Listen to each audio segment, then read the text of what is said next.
Si on faisait, et je sais que les sociologues n'aiment pas les prophètes, et je ne ferai pas mon prophète ici, mais si on envisage qu'est-ce qui vient de 2020 à 2040, ce qui vient, c'est très rapidement, dans les 7 ou 10 prochaines années, c'est en fait l'effritement, voire la disparition du catholicisme institutionnel.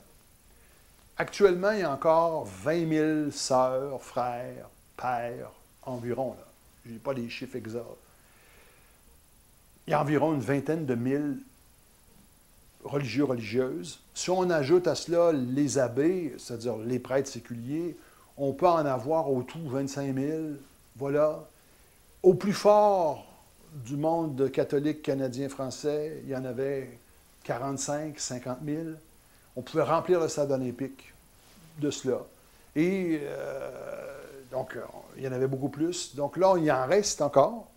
Il y a eu une grande saignée lors de la Révolution tranquille. Beaucoup sont partis, en quelque sorte, se sont laïcisés au même moment que leur fonction se laïcisait.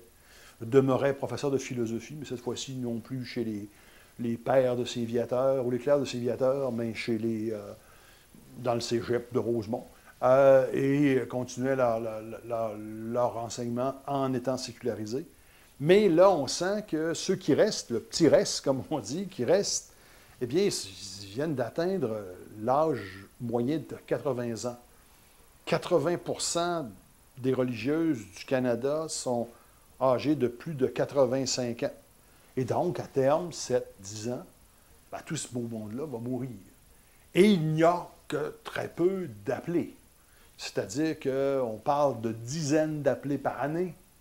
Certaines congrégations poursuivent, par exemple, les contemplatifs gardent toujours, attirent un peu. C'est une vie évidemment monacale, particulière, qui appelle toujours un certain lot d'individus.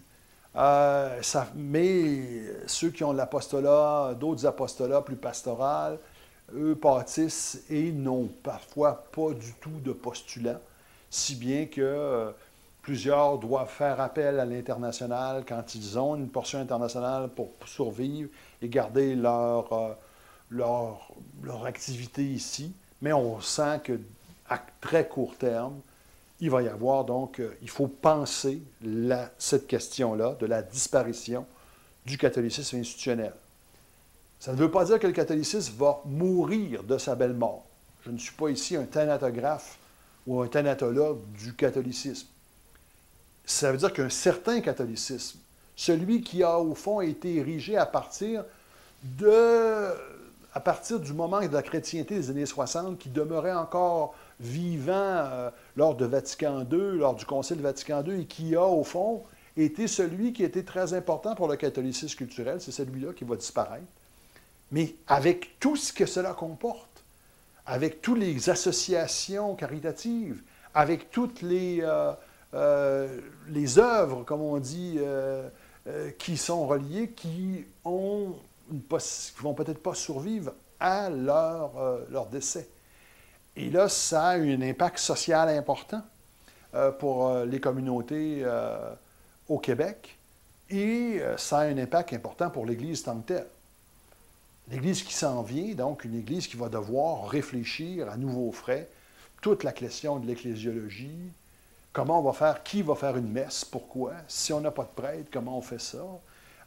Réfléchir également à des modalités peut-être nouvelles de mise en commun. C'est déjà commencé. Dans plusieurs, il y a des nouvelles, il y a un catholicisme qui est en train de se refaire avec d'autres expériences. Je pense aux tisonniers, par exemple, à Québec, qui est très intéressant, qui tente justement d'ouvrir davantage, d'impliquer davantage les laïcs dans la prise en compte de la vie chrétienne, la vie catholique. Je pense à plusieurs congrégations qui ont des tiers ordres encore, puis qui cultivent donc des milieux associatifs qui sont pas très, très féconds. Mais là, on pourrait dire que le catholicisme est en train, et c'est ça qui va arriver dans cette portion-là de 2020 à 2040, il y a une transition qui va devoir être faite du catholicisme majoritaire au catholicisme minoritaire, car c'est ça qui va devenir. Le catholicisme va devenir une religion parmi d'autres. C'est déjà le cas. Mais là, je vous dirais, ça va être de plus en plus le cas. Et là, curieusement, ça va réarmer le catholicisme d'une autre valeur. Parce que là, il va être au fond délivré de devoir porter, on va dire, la nation tout entière. Mais il va conserver, il va avoir une autre valeur, peut-être plus politique. Comme on le voit en France, par exemple. Le catholicisme en France va assez bien. Il est minoritaire. C'est une affaire de 5 à 10 de la population, pas plus. Mais il est quand même bien installé et a un impact politique dans certains débats.